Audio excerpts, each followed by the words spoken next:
Selamat siang pemirsa TribunSumsel.com dimanapun berada. Pemirsa, siang ini saya mengajak pemirsa melihat salah satu aktivitas pemudik yang datang dari luar Empat Lawang. Tepatnya sekarang kita ada di daerah Kecamatan Muara Pinang, Kabupaten Empat Lawang.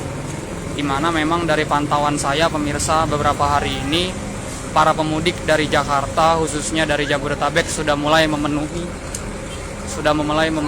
Kabupaten Empat Lawang, terkhusus untuk bis yang melayani Jakarta hingga Pendopo Empat Lawang. Jadi memang pemirsa, kita bisa lihat ramai sekali di sini. Memang sudah memasuki H-7 Lebaran di Kabupaten Empat Lawang ini, sudah mulai banyak pemudik yang datang dari arah Jabodetabek.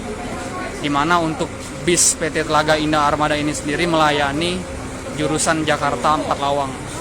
Nah, sekedar info pemirsa, untuk di Kabupaten Empat Lawang sendiri banyak warganya yang merantau di Jakarta, di mana alhamdulillah tahun ini mudik itu diperbolehkan dengan syarat harus sudah vaksin booster gitu.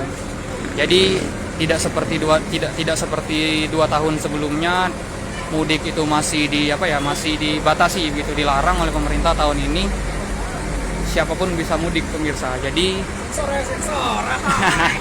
Jadi memang pemirsa TribunSumsel.com ya seperti inilah kira-kira. Nah, saya juga tadi sempat mengobrol dengan petugas loket Telaga Indah Armada ini. Diperkirakan puncak dari kedatangan pemudik dari arah Jakarta itu akan terjadi dari besok tanggal 27 hingga tanggal 29. Karena memang katanya kalau di tanggal 29 itu di hari Jumat itu para pekerja sudah banyak libur, jadi pekerja itu sudah balik. Sedangkan dalam beberapa hari ini katanya dia nanya-nanya juga sempat masih banyak didominasi oleh pelajar ataupun mahasiswa yang pulang.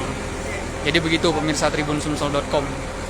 Nah, himbauan juga untuk pemirsa TribunSumsel.com mungkin yang akan mudik ke Empat Lawang menggunakan moda transportasi bus, untuk jalannya sekarang sudah bagus pemirsa, karena kemarin sempat ada jalan yang putus di daerah Muara Payang, Kabupaten Malahat, dan memang itu cuman beberapa meter dari Kabupaten Empat Lawang. Jadi bis yang sebesar ini sudah bisa lewat di jalan yang putus kemarin itu pemirsa. Jadi aman pemirsa. Untuk pemudik tujuan Empat Lawang aman pemirsa. TribunSumsel.com. Jangan lupa subscribe, share, komen, dan like ya.